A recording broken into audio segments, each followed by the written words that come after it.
Thank you, Susan. It is now my pleasure to introduce our guest speaker, Gene Ransom, who probably doesn't need an introduction to this audience.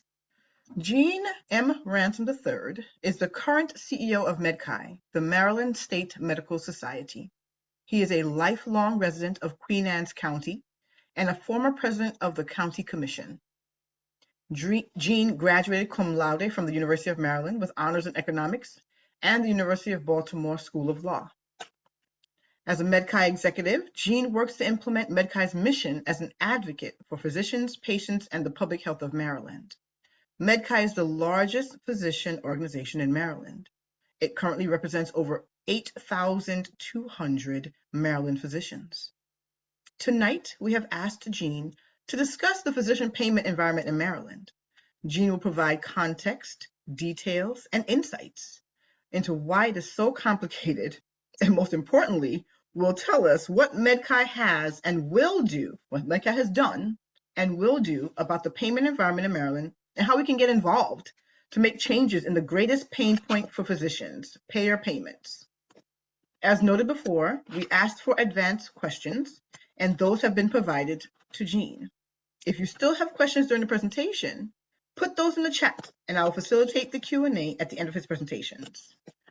Attorney Ransom, you have the floor. I don't usually tell people I'm a lawyer. I keep that a secret.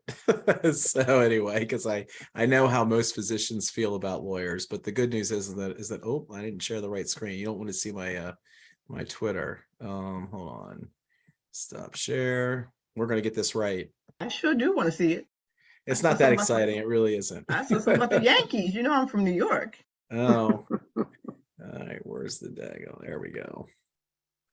Now we're rolling here. So I did actually get the questions ahead of time. I hope everybody can hear me okay. I did actually get the questions ahead of time, so I tried to put them in. And the first thing I want to say is that I really appreciate the close partnership and relationship we have with the Montgomery County Medical Society. Susan and I get to meet all these other folks from all over the country, and the unique situation in Maryland where all the counties are 100% unified and we work together, and we actually divide up work among the different jurisdictions to try to do things most efficiently, does make us stronger, and people are amazed with all we can do. And I really do believe together we are stronger, and you guys should be very proud of all the great things you do, and very impressed with the award tonight. And congratulations, Dr. Gottawa, who is a terrific advocate and member, as well as doing good deeds in the community. So thank you for having me. I don't think I need to tell you who MedChi is. We're the 7th oldest medical society in the United States. Thank all of you for being members.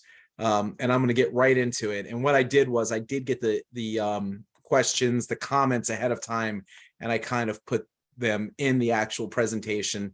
But if I don't answer anything, Dr. Cook is going to hold me honest and call me down on it. So she promised me that. So the first thing I did want to say is that across the entire country, this is not unique to Maryland. Practicing medicine is tough for physicians. You've got all kinds of pressure. We have not only the COVID pressure, but burnout is real. If you think about the percentage of people who said, even on the call tonight, who were burned out, that is an incredible percentage of your friends and colleagues. Essentially, with the very survey you took tonight, ignoring the one I put up here from the Physician Foundation, 1 in 4 people on this call tonight are feeling burned out. That's significant, and that's real, and that has an adverse effect on practicing medicine. And those numbers are consistent across the country.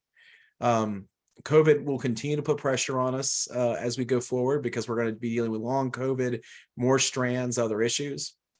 We also have, remember, an opioid crisis looming in the background, which we're all going to be dealing with. When the numbers come out for deaths for this year, we're going to break a new record. We broke a new record last year. We're going to break a new record this year because of fentanyl and other things. And the workforce shortage and the economic conditions are incredible. Why would anybody want to work in a physician's office and work really hard and see patients when they can make the same amount of money working online somewhere or working in a place with much less stressful situations?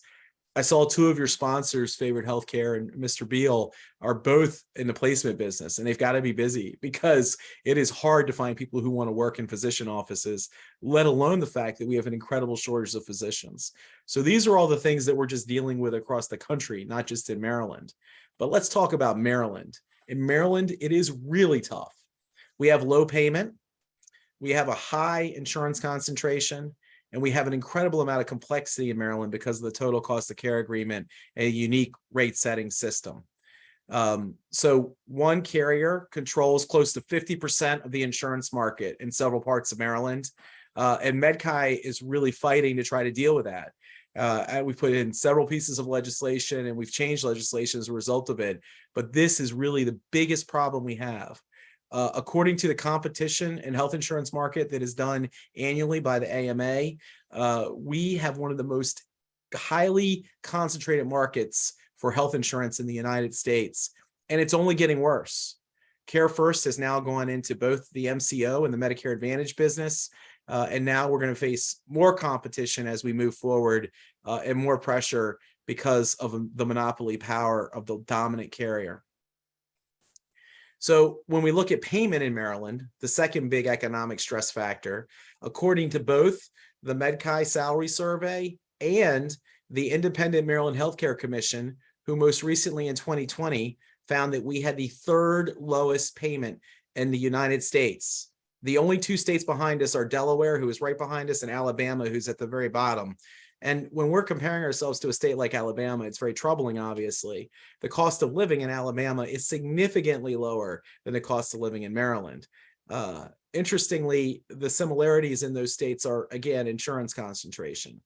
Not only are we having these issues with physician payment, that is an issue that makes us less competitive with other states, we also have a problem in Maryland that physicians who are female are paid significantly less than physicians who are male. This doesn't matter whether you're in private practice or employed. However, according to our study, it is more acutely a problem with regards to the employed physicians.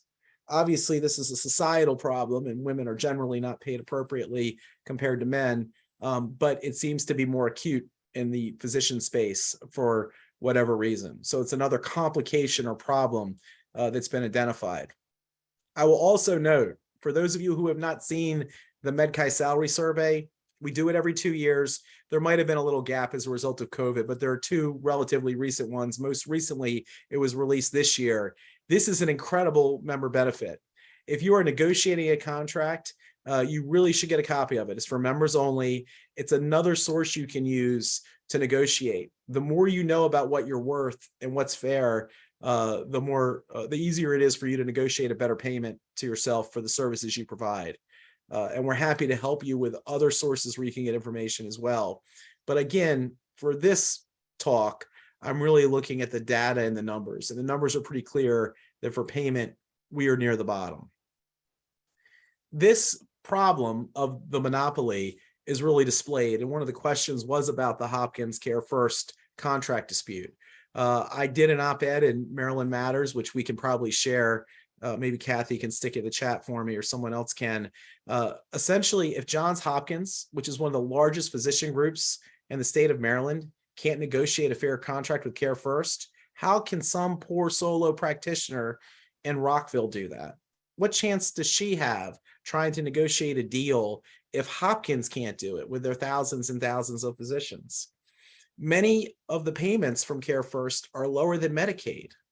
So obviously, this is something where we believe there needs to be some policy levers around it.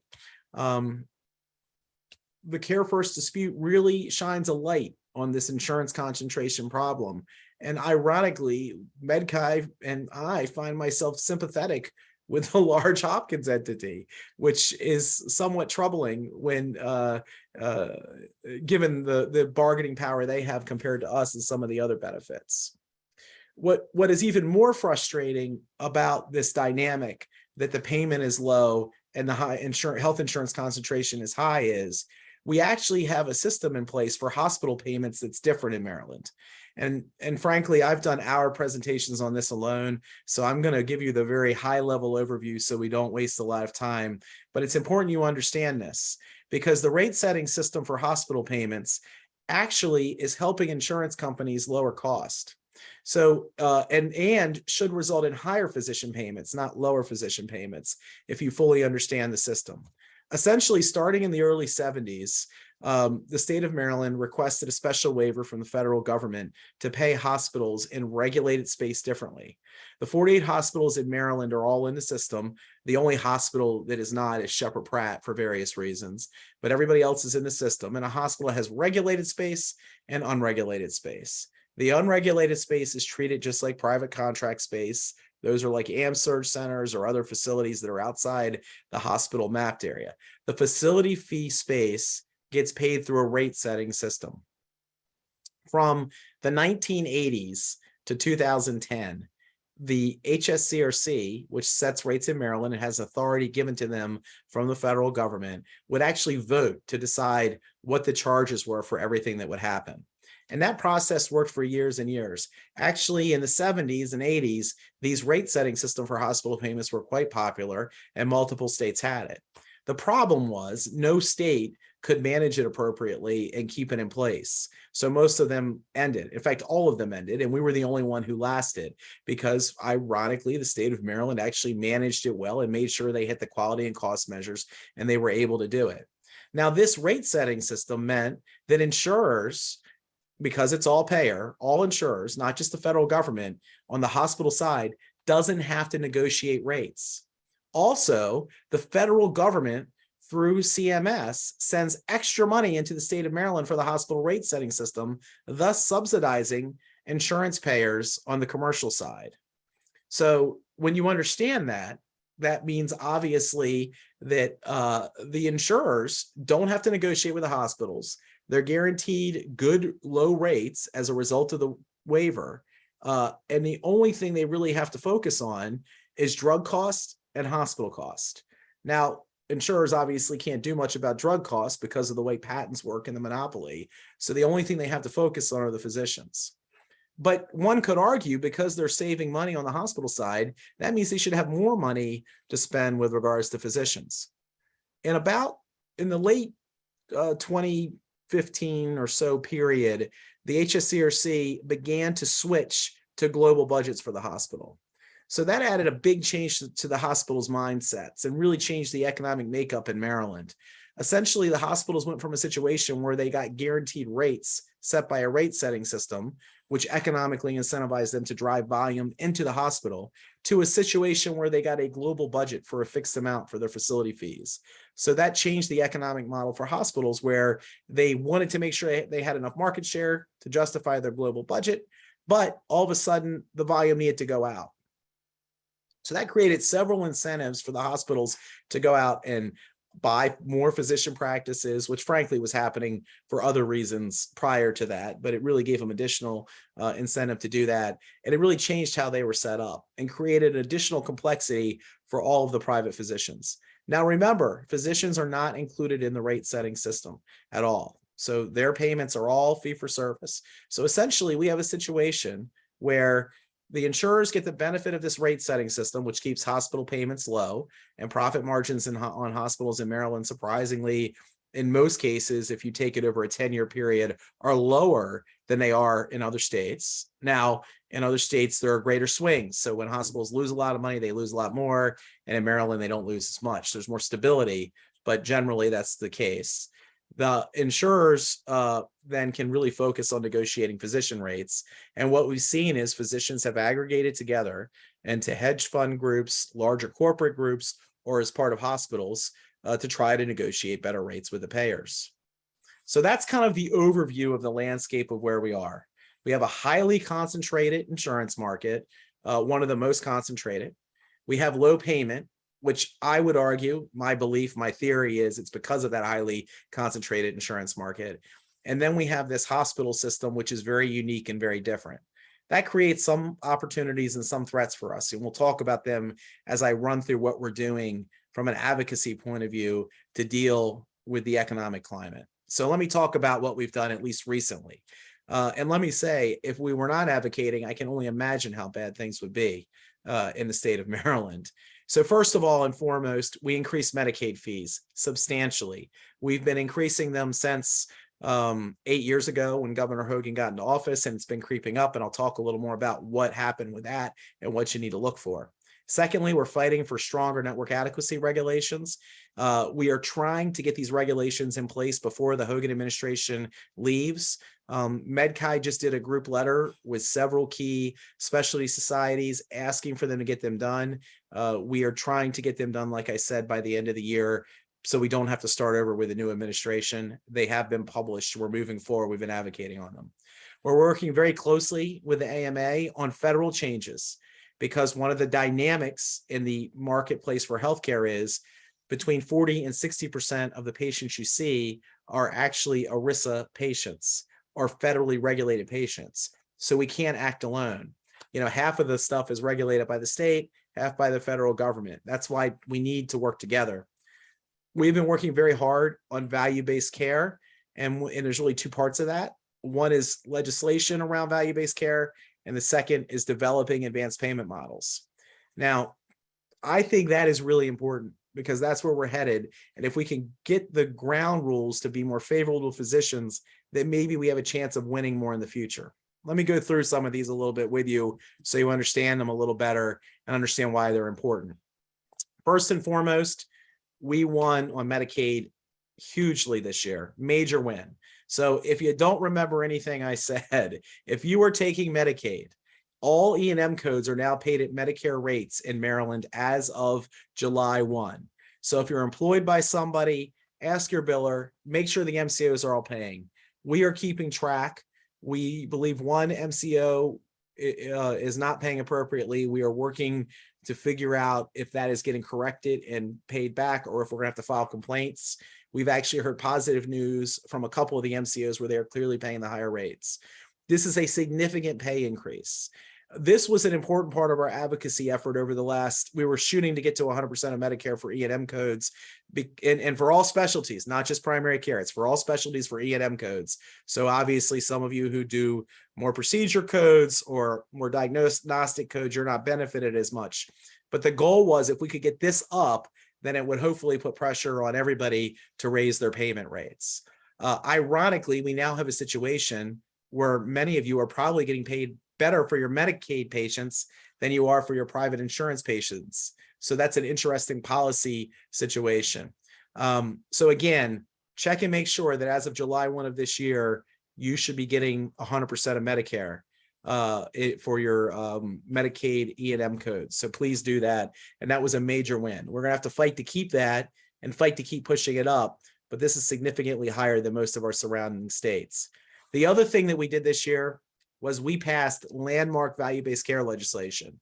Now, some of you might be going, oh my goodness, this is the last thing I want to get involved in. But for those of you who do want to do this, this was really important. In fact, we did such a good job on this, and I've got to really give credit to our lobbyist, Dana Kaufman, who worked very closely with me and a handful of physicians, Dr. Ben Lowentritt, Dr. David Safferman, Dr. Ram Paravembo, who literally we had 27 meetings with the carriers during the course of the year working up the session to get this done. But what we did was we took a bill that originally we killed several years in a row that was going to allow physicians to take unfettered risk and would have put all of you in a really bad situation, to a bill that caps risk on physicians to a reasonable level. It also puts all kinds of protections in place. This legislation has more protections around value-based care contracting than any other state in the country. In fact, it is such landmark legislation, the AMA had me do a presentation on it to all the other state medical societies so they could understand it. And we're helping Colorado with their legislation that they're working on this session coming up from a value-based care point of view. On the website and the Center for Value-Based Care, we have a one-pager that explains the bill. We have a copy of the bill. We have 10 things to think about when you're doing this. Value-based care presents an opportunity for us to get more payment if we do it correctly. Doing it with the carriers is a little scary because, again, we have this bargaining imbalance. And because we have the bargaining imbalance, we have to use policy levers and work on legislation to put those protections in place in the General Assembly. So this is a big positive. The other things we're doing to help physicians empower themselves is for the employed physicians. I mentioned the salary survey earlier. The other thing we have is a model contract that explains terms in a Maryland contract for a physician. It is not a substitution for a lawyer, but it is really important for you to understand what you're agreeing to. The survey and the model contract are huge. The other thing we're doing is we've set up a series of seminars to do how to do contract negotiations and how to deal with that on the employed side. So that's on the employed side piece of this. With regards to value-based care, we're building out an entire center for value-based care. We have built out and worked with the HSCRC, the Maryland Primary Care Advisory Council, and other agencies, including CMMI, to advance several advanced payment models on the federal side that are Maryland only advanced payment models.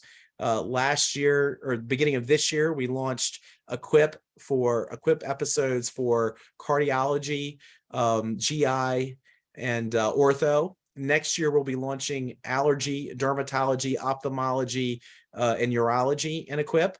And of course, the Maryland Primary Care Program has been a huge win for adult primary care practitioners.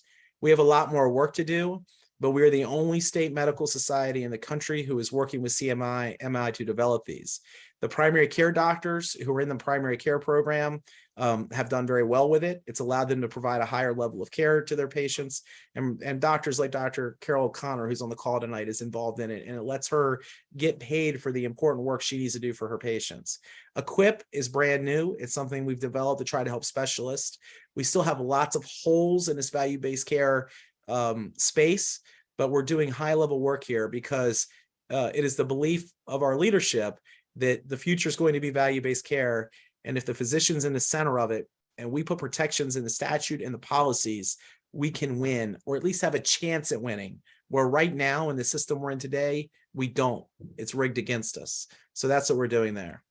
The other thing that we have at MedChi is the Center for the Private Practice of Medicine. The Center for the Private Practice of Medicine really focuses on those of you who are private practice warriors, who are really important. And I just want to tell you guys who are in private practice, whenever I go and speak to a group of residents and they all tell me they want to be employed, I tell them the most important thing for you is that private practice remains a viable option. If we lose private practice in America, it will harm your ability to negotiate and bargain. You will never be paid as well as you are today. And that's a scary thought, because in real terms, you all make less money today when you adjust for inflation than you did 10 years ago. Or the doctor in your similar setting, because all of you are probably too young to have been working 10 years ago. But nonetheless, so we need to keep private practice, because you all need to be able to say to your employer, you know what, I'm not dealing with this anymore, and I'm going to leave and go hang my shingle out, and I'm going to see patients. And as long as you have that ability to do that, you have a little more bargaining power than you don't. So we have a whole host of services, practice management help, ancillary suggestions, insurance needs with Unity Insurance, technology help, discussions about how you can implement different payment programs or use technology to try to make more money. We're going to build this out, and we need suggestions and ideas on things that need to be added here, but this is a practical tool. And our three centers, the Center for Value-Based Care, the Center for the Employed Physician, and the Center for Private Practice, are really focusing on how we help you as an individual, no matter where you're standing, to be successful as we move forward in this new world of medicine. The other thing that we're doing is we're trying to get timely, important information out. I'm sure you all are getting Maryland Medicine, our wonderful magazine that is actually published here in Montgomery County, thanks to our partnership. And then our weekly email newsletter that has all kinds of information. The one that happens to be up here in the bubble has a great article on non-compete clauses. But every week we have a different, Maryland Medicine email that goes out with some kind of timely information. The other thing I want to point out, and this is really important, and then I will open it up for any questions, although I do want to address a couple that didn't fit in well with my presentation, that we make decisions on what we work on based on what you tell us. And the House of Delegates meeting, which is part of our Empowerment Summit, is where the rubber hits the road. And if you ask us to work on something, we're going to work on it. But I really want to pitch you being here. It is open to members and non-members. We are going to have a panel to have a discussion about the situation we're in economically generally, We're going to have breakout sessions on private practice sustainability and on contract negotiations for employed physicians. But then if you're not interested in doing any of that stuff, then you can just attend the House of Delegates, which is really important because we set our policy. Mark your calendar. It's worth a half a day on a Saturday to learn about what we got going on, and for you to give us input on what we need to be doing. So I did just want to say that a couple of the questions that I got were somewhat specific in the nature for the practice. I did want to say there was one specifically that troubled me, where a practice was having trouble where people were not honoring assignment of benefits. I would ask that practice to reach out to me directly, because assignment of benefits was a major legislative win. For those of you who haven't heard about that or don't know what this is, we passed legislation back in 2009. Actually, it was the first major piece of legislation I worked on when I just got the CEO job, and it was a big win for us. It essentially said that if you check that box 27 on a HCFA form and turn it into a carrier, they have to honor the assignment of benefit and pay you directly.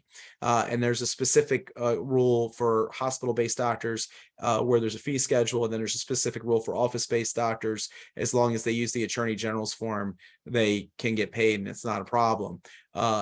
The other thing I wanted to bring up with regards to the specific billing problems that I really would ask people to reach out to me directly so I could try to get you help directly is I checked kind of in prep for this with the Insurance Commission to see how many complaints were being filed with the Insurance Commission. And last year, 2021, the last year they've completed the data, only 1,000 appealing grievance complaints have been filed. So one of the other things I think we need to do is stop taking it. We need to stop taking it from the insurance carriers and start filing complaints. And interestingly, of those 1,000-some complaints that filed, over 70% were in favor of the physician/patient, either the physician or the patient. So that means that if there's 1,000 and 700 of them are on the side of the patient and only 300 of them are on the side of the insurance company, how many other people are not going there? How many times did the patient just pay for the care out of their pocket, or did the doctor eat it? And I think we need to start filing the complaints again, fighting again, and saying this isn't right and something needs to be done. We're paying for these benefits and we're not getting them. So having said that, I will stop now and answer questions, and I will start. I guess let me see if there's any in the chat that anybody asked me that I missed. And Dr. Cook, were there any on the list that I missed that you felt I didn't answer as I went through the screen, as I went through the thing? So I'm going to go with the ones in the chat here. So I liked that we had the list there, and I want to address those since people sent them in advance. But I think you touched on most of them. So I'll go and look through that list again in a moment. But since I have the chat right in front of me, I'm going to go with one of the first questions in the chat, which was from a physician who asked, give me 1 second here. Why are hospital-owned outpatient clinics allowed to charge facilities fees when private practice outpatient practices are not? So if the ambulatory facility is in regulated space, then it is covered under the global budget and gets a facility fee. If the ambulatory facility is not regulated, it's not part of the total cost of care contract, it's not part of the waiver, as we used to call it back in the day, the only way they can get a facility fee is if they negotiate it with a carrier. So what you're probably seeing is an AmSurg center that is in regulated space, and that's why they're able to get a facility fee in those cases. I do think this is an interesting point.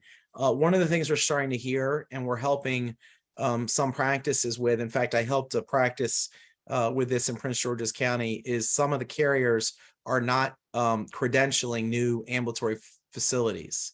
And that's a big concern as we move forward.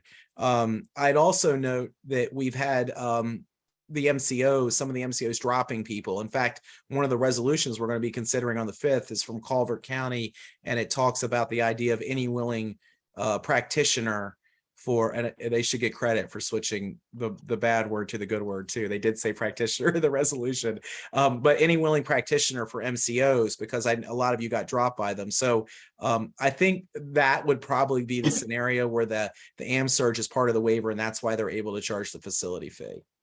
Okay, thank you. I hope that answered the question of the participant who placed that. I'm going to move to the second one. And if it didn't completely answer your question, participant, you can put an addendum at the bottom. The next question comes from a physician who asks, what can MedChi do to help private practice recruit more physicians to our area? It is not an attractive area for young physicians with modern work ideas. Yeah, so the recruitment issue is a problem for everybody. And one of the challenges that you have is when you're recruiting, and I don't mean to offend anybody who's involved with a hospital. I'm sure we have some who are, but if you're competing against a hospital, the hospital has increased access to loan repayment in some cases. Actually, we did change the statute to allow private practice to get it as well, but it's a little more challenging. Secondly, the hospital is a nonprofit who doesn't pay taxes, which gives them another competitive advantage, and they can subsidize the physician with the facility fees or the global budget they receive. So that is a problem in the marketplace. So when you have a tight market and you have a competitor who's got these inherent advantages, it does work against you. I think the key is we need to really encourage residents and maybe even the medical student section at MedChi to understand that private practice does have some benefits. Typically, you make more money in private practice. Our study shows that. Secondly, you have more freedom and control. The one thing I would really suggest is that the podcast series that MedChi has that we launched this year, and Dr. Rockhour does a great job as the host. He did a podcast with Terry Hill, the delegate from Howard County, Delegate Terry Hill, and she talked about her decision to be in private practice and how a lot of people encouraged her not to do it. I just think we really need to get students to listen to that. I think we need to sell the value and benefits of private practice. And I know we spent a lot of time talking about the bad parts, but let's talk about the good parts. Control, not having some non-physician administrative bureaucrat or hedge fund Goldman Sachs person tell you what to do all the time, and quality of life and things like that. And I think it's something we need to do. We also have partnerships with companies who can help. You have two tonight who are sponsoring you. I think Favorite tends to do more mid-levels, and I think, but Mr. Beal probably can help. And MedChi works with Merritt Hawkins. So we have multiple companies who can try to help you do that. And I'm also very willing for anybody, if they have openings or needs, I don't mind attempting to talk to you about it and see if there's opportunities. And we have other folks who do as well. And also the recruitment problems are really not just physicians. I've heard from lots of private physicians that they're also having trouble recruiting mid-levels and even just regular staff for their offices. Okay, thank you very much for that very comprehensive response. A doctor asks, but for patients with insurance under ERISA, we can't file with the insurance commissioner, correct?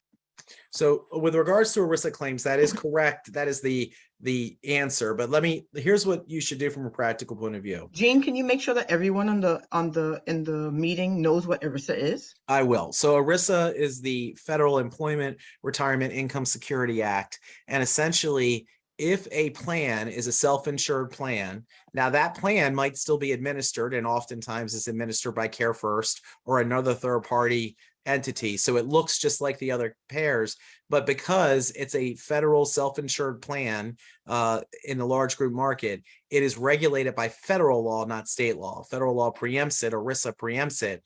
And that means the answer is the complaint really should go to the Department of Labor. That's the actual correct answer. That's what should happen. However, here's what I would do from a practical point of view. You should always file the complaint with the MIA.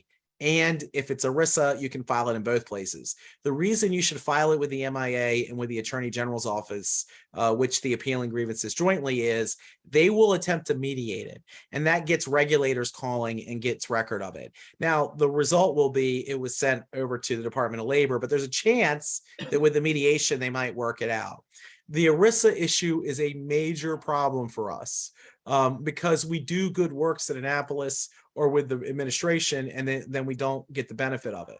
Now, however, when you look at the breakdown of Medicare, Medicaid, and then small group, you're still talking about the overwhelming majority of claims. So there's still a lot of value in what we're doing. Medicaid is a federal program that's administered by the state. Those rules are at the state level. Small group market is insurance at the state level. Insurance exchange is state level, and then you have ERISA. So that continues to be a problem.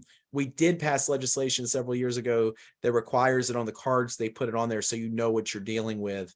And again, you're not required to participate with any particular plan. So if you have a plan that's not treating you well, that's always an option.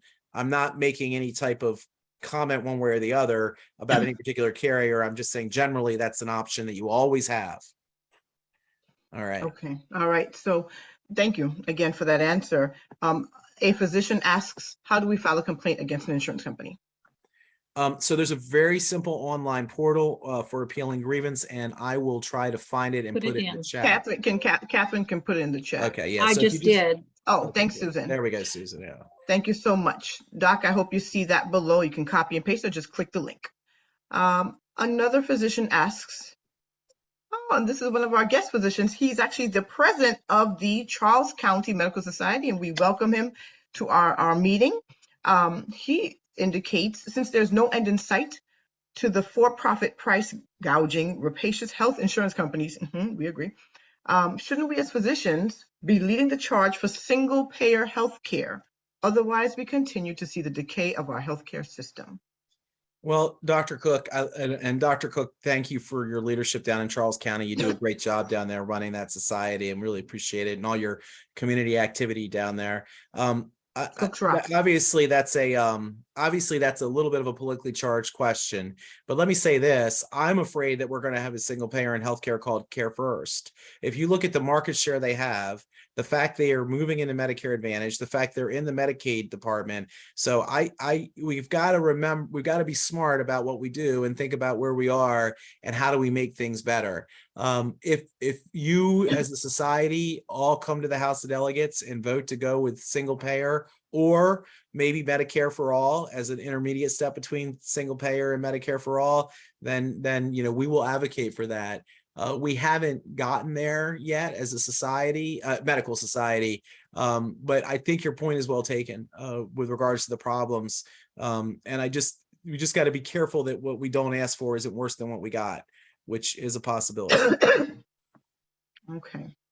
A doctor, a surgeon says, Care First limits contract increases based on group size. Can MedChi help create multi-specialty groups for specialties with fewer numbers who want to vertically integrate?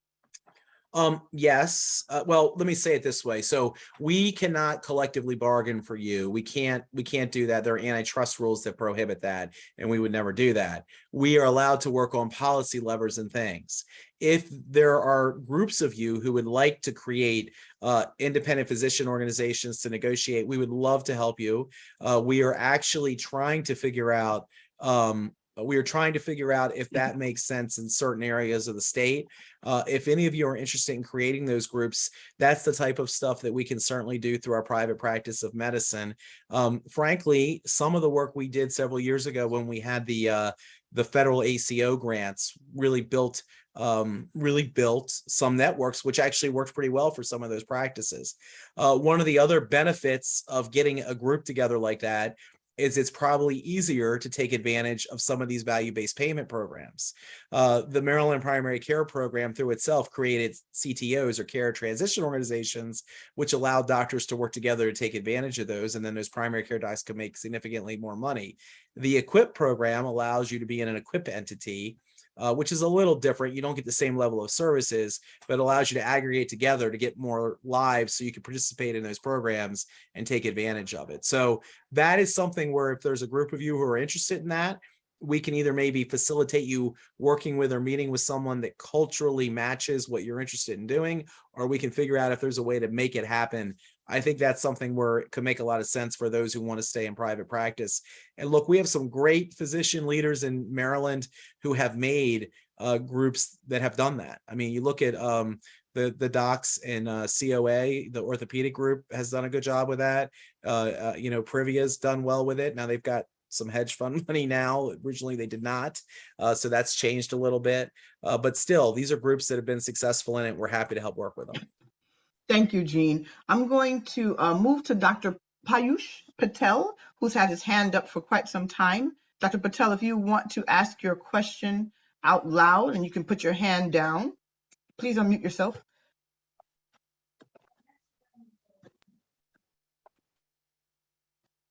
Dr. Patel, you have 5 seconds. I want to make sure you're here on the call in the meeting with us. And if you are not, we will go to. Hello. Yeah, a quick question.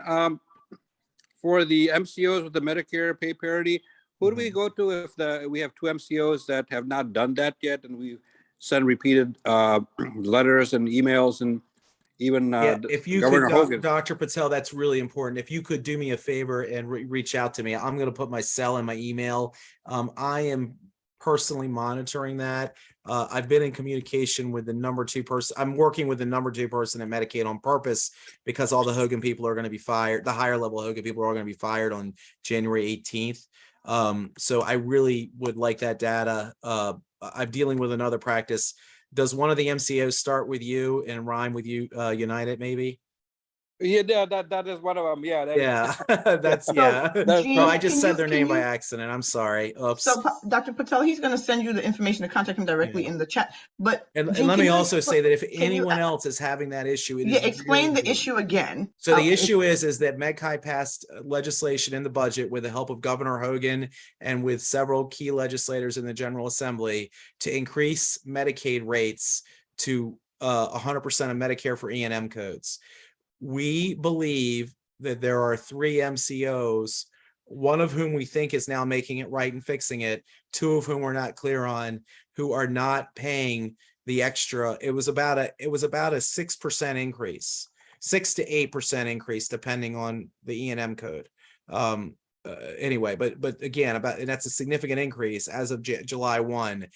We want to know who they aren't because we want to have the Maryland Department of Medicaid, which is a subsection of the Department of Health, step in and hammer these MCOs. I would even argue that because when the law took effect, the state of Maryland started paying those MCOs additional money, you could even make an argument that a KETAM action should be filed or considered. Now, if it's an innocent mistake and they're going to make it right, then that's one thing. But now we're getting into the point where we're talking about 3 months, 4 months, right? You're beyond innocent mistake anymore. So we need to get this straight. So if anyone is having that situation, Dr. Patel, if you could reach out to me, I really would like the data and I'd like to help you guys. Yeah, thank you so much, Dr. Patel. Okay, thank you. All right, yes, please put your hand down. And my cell and email is in the chat. We have a question from another meeting participant that says, is the exodus of physicians in private practice being monitored by MedChi or state government? And what organization is monitoring the resulting lack of network adequacy to care for patients? And do policymakers care? What can we do to make them care? The answer cannot be to have more mid-level people provide more of the care. So that's a lot in there. I'll go through it backwards because it's probably easier. Look, we have clearly been fighting scope bills left and right. Unfortunately, the problem with that is that the hospitals and others are fine with having the mid-levels give more care. And that's a problem, and that's a fundamental problem we're fighting, and we have to keep fighting and we have to keep moving forward. What I find particularly upsetting about the idea of dumping everything to mid-levels is it always ends up being the poorest people who get disadvantaged, right? Because they're the ones who end up not seeing a physician. They end up not getting the same level of care. So that's something that is a clear part of the MedChi mission. The legislative committee in their report to the House of Delegates on the 5th clearly said that issue needs to remain as a top priority for the society, and it's on there. I don't think there's a debate. So the second issue is the network adequacy issue. I thought I addressed that earlier in my presentation, but we have been working with the Maryland Insurance Administration for the last 1.5 years to strengthen the network adequacy regs. I can, what I'll do is I'll follow up and maybe we can send the most recent letter that went from MedChi and several of the other specialties that we're down to working with. We are trying to get those regs in place before the Hogan administration ends, so we don't have to start over with the new administration. We are very close. And if that does, if we do end up, having to deal with the Moore administration, then we obviously will, but it'd just be nice to get the work done that we've done.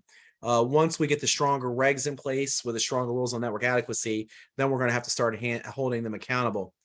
The second piece on network adequacy is, again, I would re-mention what I think I mentioned earlier, which is the Culver County resolution on the MCOs.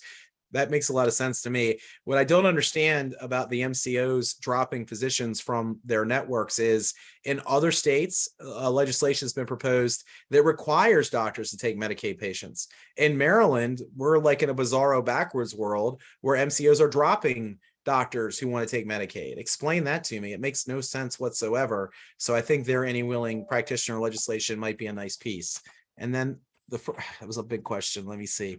And then the first part of the question was monitoring private practice. We've been working closely with the Physician Foundation on this issue to monitor it globally. There's no state government really entity monitoring it and not really closely paying attention to it. But we've been working with them, and they have a unit, and they've done some studies and work on it. And we're doing some of it, but I don't know that we're able to do it as well as we'd like to. I do think monitoring the different locations where people work is really important. It's really important for us, frankly, because we serve all doctors no matter where they work, and the needs become different based on where they are. And again, you heard my speech earlier about the importance of private practice, so I won't repeat it. All right. That was a big, heavy, full question. I'm going to do probably about 2 more questions. Actually, maybe more if we have a couple of seconds and the answers are brief. And then allow people to go and spend the rest of the evening decompressing the way we asked them during the polls. One question from one of our physicians asks, how can we remove global payments from Medicaid products, and can MedChi help with it? How can we remove global payments from Medicaid? So, okay, so this is this Dr. Sultana's question? Is that? No, this is Dr. Ali's question. Dr. Ali, how do you remove global payments from Medicaid products? Can MedChi help with that? So any Medicaid payment is regulated by the Department of Health and the Department of Medicaid. So what would be helpful is what global payments you're concerned about. I suspect that what you're talking about might also be the issue that is in the next question down in the chat. The idea that when you have a dual eligible patient, you're not getting the other hunk of money from Medicaid. You're just getting the Medicare payment and nothing more. And I can explain the history of that when I come up with it. But if, Dr. Ali, you have specific global budgets, okay, so then you're not in E&M code, you're in other codes. So what we would need to do is then lobby the Medicaid department to pay those specific codes differently or in another way. We could certainly do that. The other thing that you might want to consider doing is deciding if you want to re-credential for Medicaid or break your practice up and have some of it primary care and some of it urgent care. That probably does not make sense economically, I would suggest, but it doesn't hurt to do it. And if the primary care is getting paid more, if you can bill it the other way. The other thing, Dr. Ali, you can follow up with me and we can look at those codes, and I can talk to someone at Medicaid, Ms. Baker or Ms. Roddy, and see if we can't find out specifically what they are and where they are. I would actually argue that it would be better to pay urgent care more appropriately so these patients don't end up in the emergency room, where it costs more money for Medicaid. So it's a logical argument. And then the other question that I'm going to ask Dr. Sultana to contact you directly for. Well, I can answer this one pretty quickly. It's a pretty straightforward answer. So for those of you who don't remember this, and most of you are probably too young to remember this, it used to be back 10 or 12 years ago, when you had a dual eligible patient, a patient that was both Medicare and Medicaid, you would get paid Medicare and then you would get a little extra from Medicaid. The O'Malley administration eliminated that payment and took it away from us. This was done somewhere right around between his first and second term, or near the end of his first term. And then he also gave us the wonderful gift on the way out the door and cut our Medicaid rates to 87% of Medicare. So really, that was a political decision. The problem we have is we've been messaging to get the Medicaid rates up to 100% of Medicare. It's very hard to say that, oh yeah, and when it's dual eligible, can we get a little kicker on it, when we were just trying to get the rates back up to the higher amount. So it's just been a messaging issue, but it is incredibly frustrating because these dual eligible patients can be some of the most complicated patients you deal with. You know, they're dual eligible for a reason, right? So it's like, it's very frustrating, you know, and it really hurts, you know, a lot of the docs who do rounds in nursing homes, or maybe, you know, primary care docs with an older population. It's very frustrating. So it's definitely on the list and something we're worried about, but that's the history of it. And why we're not paid on that. Great. Now we have several other questions I think that need to be answered, but I think we probably should draw this to a close unless people have burning desires. We had many of them that were submitted beforehand. I think you addressed some of them during the presentation, and there are still a few more that are outstanding. Perhaps we can have a way to maybe put a brief blurb about them, you know, in a post discussion, maybe, since we don't have much time left. So do you want, let me answer that last question, Dr. Lee's question about the rate. So I think I have heard payers argue the rate setting system is the reason. I don't actually agree with that. I would argue that the reason that we're not getting paid well is because of the monopoly power, and the carriers have incredible bargaining power. I think that's the bigger risk. I just don't understand how, when you control and subsidize a segment of the marketplace, how would that cause another segment to cost more money? If anything, it should free more money up to either make insurance cheaper or to give them more money to pay for other things. So that's why I believe that. But reasonable people can disagree, Dr. Lee, and I'd love to hear an argument for why that would be the case.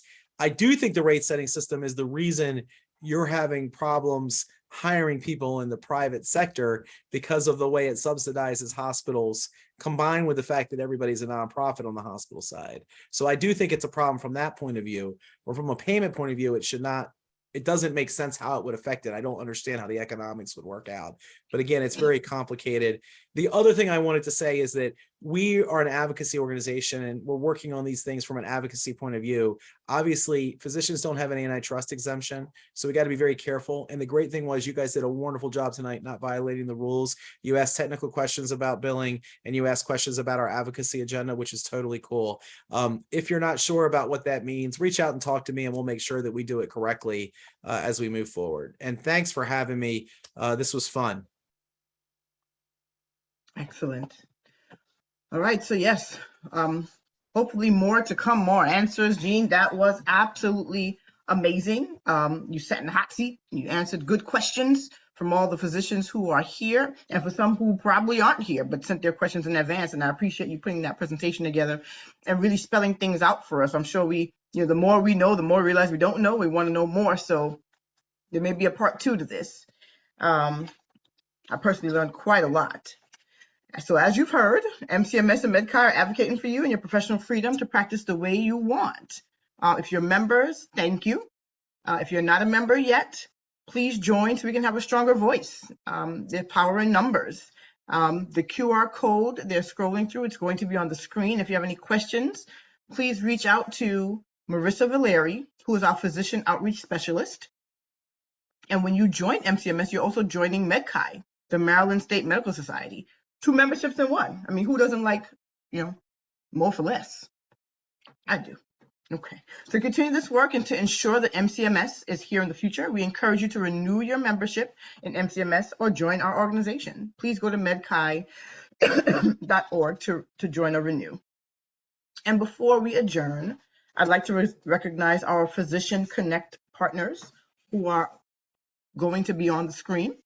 And I encourage you to support them just as they support MCMS in our practices.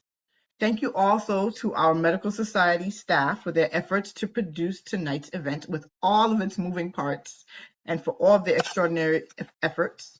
Thanks, Marissa, for your dedication to increasing our membership. to Farhana and Erica, the newest members of our team, and to Susan for your advocacy and leadership. We appreciate the team's creativity, innovation, and dedication to our profession and society. Everyone, thank you for your active engagement this evening. Stay well. Thank you. Good night. Good night. Thank you. Great Thank you. session. Good Great night. session.